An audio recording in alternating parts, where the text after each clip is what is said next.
Hi, I'm Solène, and today we're going to be making a chill synthwave track in the style of Hotline Miami that can be looped and added to your game. Here's the final result.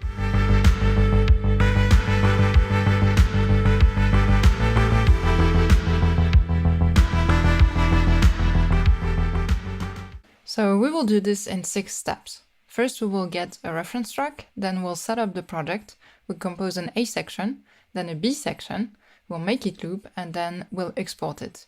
You can download the full Ableton project with the audio stems in the description below, and if you don't own Ableton, there's a list of free softwares as well in there. In any case, we will outline the general principles of composing Synthwave, so you can do it on your own. First of all, before starting to compose the track, let's get 1 or 2 reference tracks in the genre that we aim to compose in. For this video, we are targeting a chill, melancholic, somewhat atonal synthwave in the style of some tracks from Hotline Miami and artists like Come Trues or Delora. Once we have found our reference track, we can use it for inspiration and listen analytically to what's going on, what instruments are used, how the composition progresses, how the melodies are structured, etc. This helps to avoid the writer's block syndrome and to not get overwhelmed. So what can we gather from listening to tracks from artists that we listed earlier? For instruments, they often rely on detuning or unison, as well as some kind of lo-fi vibe that you can recreate using effects such as redux in Ableton or reducing the high frequencies. You should also go for analog synth and anything that could give you that 80s feel. Sometimes the tracks will also use vocal chops or samples relevant to the genre, like cars, radio samples, and so on. With drums, you should try to aim for an impactful kick and a snappy snare or hand clap. And on that, you should add a big reverb. The tempo is often quite slow, between 95 to 105 BPM, and you will also find arpeggiated melodies and pads, or other instruments with a tremolo. Once we have listened a good amount of times to our reference track, we can start thinking about our project. How many tracks do we want to have? What kind of instruments do we want to use? You should try not to get too sucked in this step. Try to find 2 or 3 instruments that you like and you think go together and just start experimenting. In any case, try not to get too carried away and add a bazillion instruments. Simpler is often better. For this track, I have already outlined 6 tracks with a few instruments and effects that we'll use. Let's start with the drum kit. It's a 707 emulation, which was originally released in the 80s, and I just thought it sounded good for this particular project. Here's the kick, and here's the snare. You can see I have separated the drum tracks in 2. This is for mixing reasons. One has the drums in general, like the snare, the hats, the hand claps, and it has a bit of reverb here, while the other has only the kick. The reason for this is that we don't want the kick to be drowned in reverb like the rest of the kit. Moving on, we have this Ableton preset bass. It has a bit of unison on it, and it's generally quite muted with a bit of drive. Then we'll use this preset from Spitfire Labs, which is called Spool Stabs. I like it because it sounds a bit vocal and it has a lot of reverb and delay built in, which makes it sound quite dreamy. I've also added some effects like redux. Here's without it. Here's with it. Then I've added autopan, which gives it a tremolo effect, some echo to add to the dreaminess, and pitch drift, which we'll use quite a bit in this tutorial. It's a free plugin from Baby Audio, which is really perfect for any synthwave or lo-fi tunes, because as the name implies, it makes the pitch drift slightly.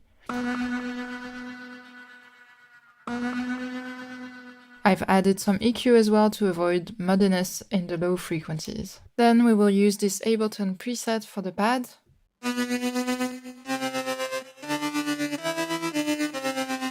Again, it sounds quite detuned because of the unison here, and you can see that the 2 oscillators in the instrument are slightly detuned from one another. Here I've also added autopan to give it this tremolo effect, as well as redux, pitch shift, and EQ. Finally, we have another Ableton preset for an arpeggiated melody, which goes like this.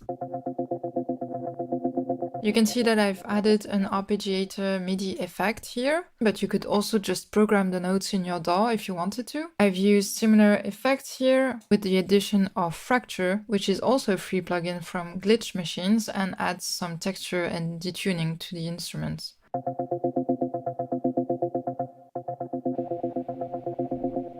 Let's also set the tempo to something appropriate to the genre. Let's go for 95 BPM, but you should try it for yourself and see what fits best to your project. Okay, now that we're happy with our instruments and the way our project is set up, let's start composing. You can start with any of the instruments that inspires you, there is no rule. In this case, I will start with the beat and the bass to give myself some foundations. Let's make a simple 4-bar loop. First, let's go with the kick.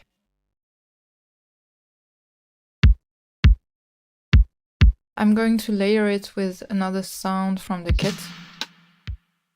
I've already put some EQ on the bass drum, so it just adds a bit of punch and high end to the kick. Let's duplicate this. Let's do the snare once every 2 beats. So that's a very standard synthwave beat. Again, I'm gonna layer it with this hand clap so it sounds a bit bigger. Here's the beat. Now let's compose the bass. For the key, I'm just gonna see what comes up. Generally, any key is fine as long as you experiment with the notes and what feeling you want to convey with your music. So let's do a traditional pattern for this genre. Something like this.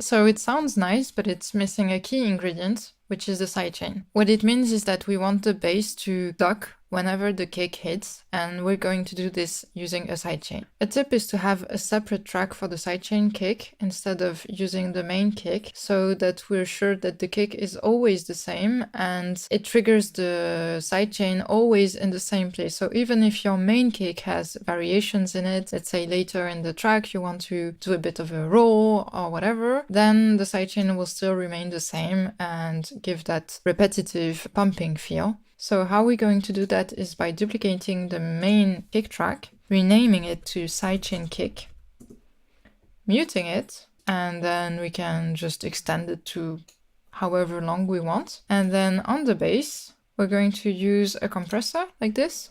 So here I already had it on my track, but you can go to Audio Effects, Dynamics, and then pick the compressor. So you have to de-roll this part with the arrow, and then you hit sidechain here, audio from, sidechain kick, and here you will see when I play the loop that the signal from the kick will appear here, and you need to adjust the threshold so that the sidechain actually picks it up.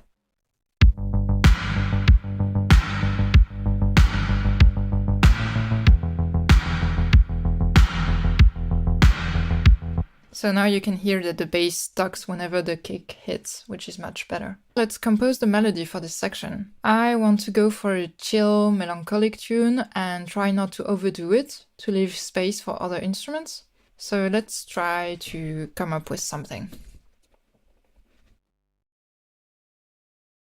A few moments later. So here's the melody that I came up with.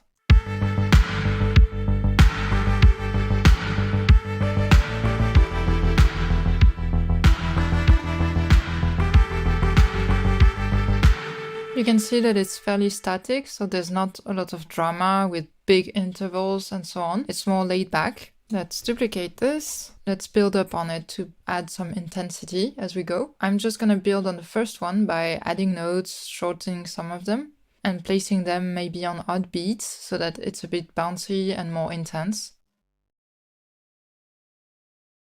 Let's duplicate it again, and let's end on a higher note. Here's how the variation sounds.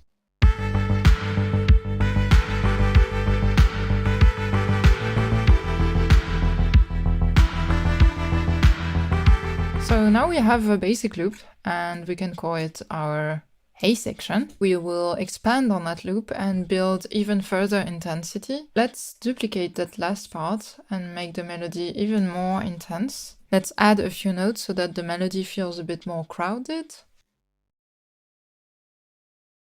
I'm going to tweak it slightly at the end to open for another section afterwards.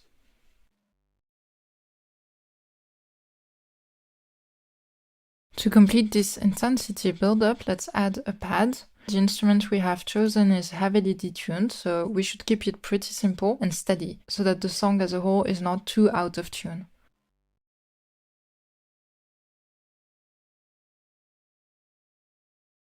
Here's what I came up with.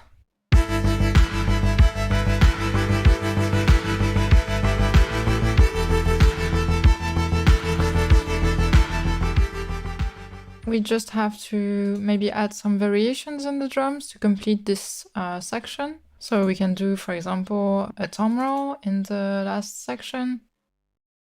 Something like this. We can also do a bit of variations in the snare. And we can add some hi-hats and cymbals.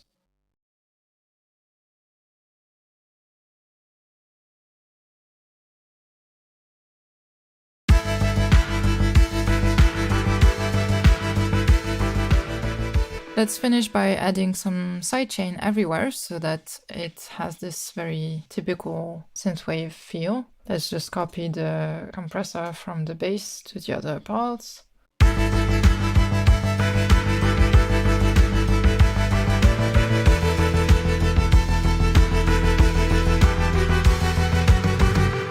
So you can hear that the track kind of wants to build up to something else. So let's move forward and compose the B section. The good news is that you have already laid out most of the work here. We simply need to manage the dynamics and contrast in the track. Because our first section was quite melodic and heavy, let's try to do a more laid-back B section to complement and contrast it. First of all, let's make it less intense after that big moment here, with the tom rolls and everything. Let's fall back with a basic pad line, something like this.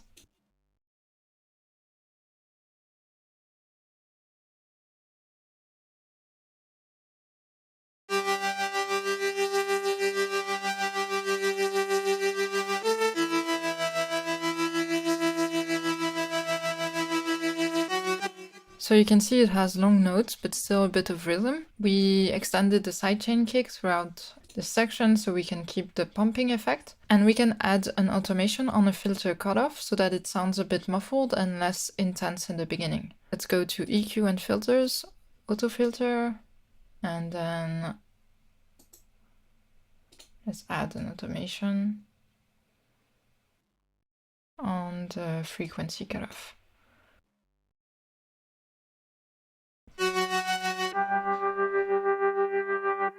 We can now introduce a new instrument that will be very laid back and not too melodic, like this arpeggiated synth that we listened to earlier. With this kind of instrument, as long as you stay in the key, it doesn't matter too much what notes you hit, since it's pretty atonal.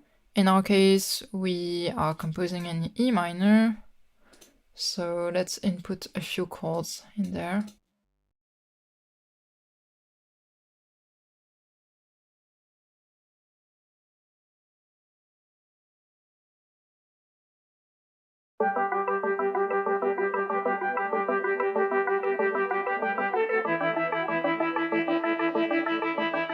Let's add the bass to this section, but let's filter it heavily so that it's very slowly reintroduced. This will give the listener a breather. So let's do the same thing, adding an auto filter, but let's make it a high pass instead of a low pass.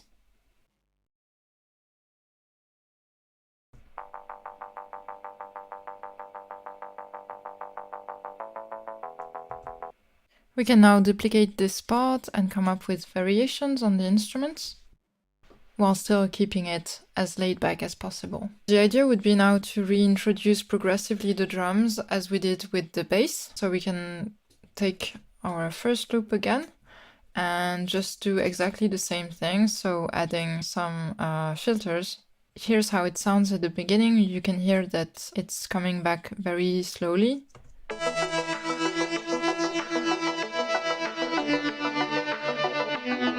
And progressively it's getting more and more frequencies in it, so it's getting louder and louder as well.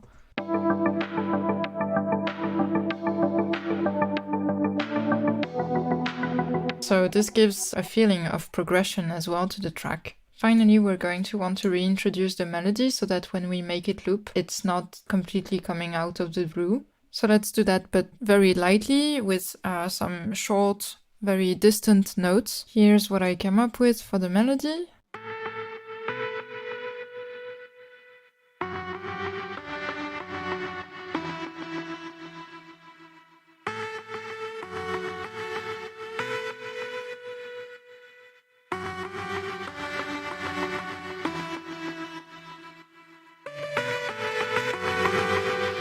And you can also see in the velocity of the notes that it's progressively getting stronger and stronger, which also contributes to this sense of progressing. So now that we've added a few automations here and there, I'm happy with this section and I'm ready to try and make it loop. Of course, please don't worry if the process is messier on your end. This is a very summarized version of what I did. I had already spent some time coming up with the melodies, etc. It's normal if you need to start again a few times. You will need some trial and error to find what you like and what works for you, and it's perfectly normal. Okay, so now that we have our two sections, let's try to make it loop. The most important principle when looping music is that the end and the beginning of your loop should match in terms of tempo, loudness, rhythm, and key. Basically, you should try to make it as seamless as possible to avoid catching the listener's attention, which would make it very annoying in the long run when the loop repeats while the player goes through your game, and each time it repeats, the player goes, "Oh, this is the beginning of the music again." So how do we do that? First, let's look at the end of our section B. What is the last note in our melody? How are the drums playing? What is the bass doing? Let's take in all of those considerations and try to match this groove with the beginning of our section A. Here some basic knowledge of harmony can help. We know that we are in the key of E minor. The fifth note of that key is B, and it's considered to have a lot of tension with the root note of the key, so the first one. This is called a cadence, and it means that you're playing the fifth note or chord in that key, and subconsciously the listener will want it to resolve to the first note or the first chord. Another method is to use the note just above or just below the one that will start the loop, as this also creates tension. You should try it out for yourself and see what fits best in your case. In our song here, the melody starts on A, which is not the root note. I can still apply this principle of using a closed note in the scale to create tension. You can see here that my melody ends on G, which is the note just below A. If we isolate the melody, we see that it goes together because it provides a sense of continuity.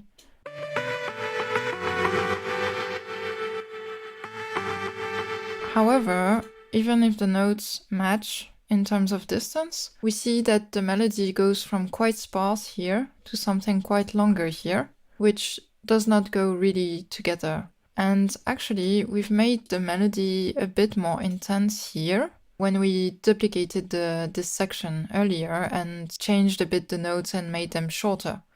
So this would make more sense to loop it from here.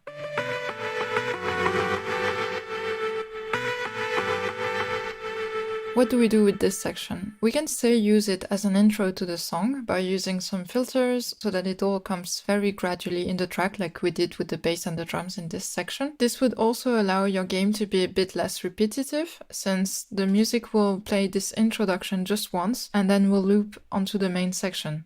So let's think about the other instruments. With the pad, here it doesn't play at the beginning of the loop.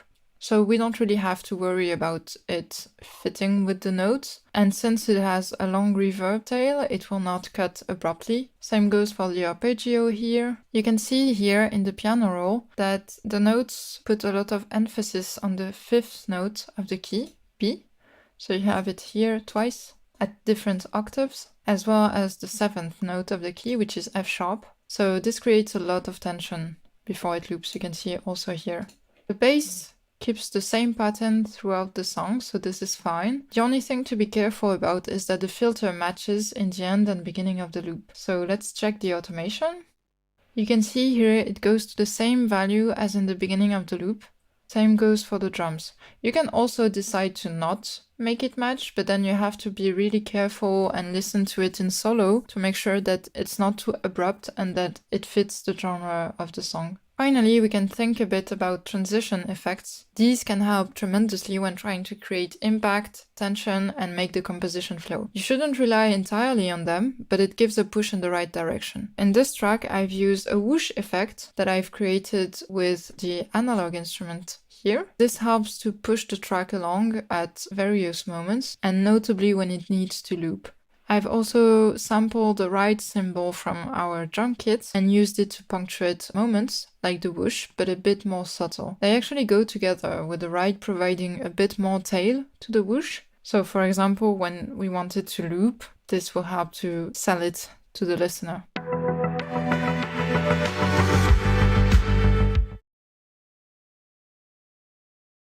Okay, so I've added some filters for our introduction here to make sure that it's coming up very gradually, like this.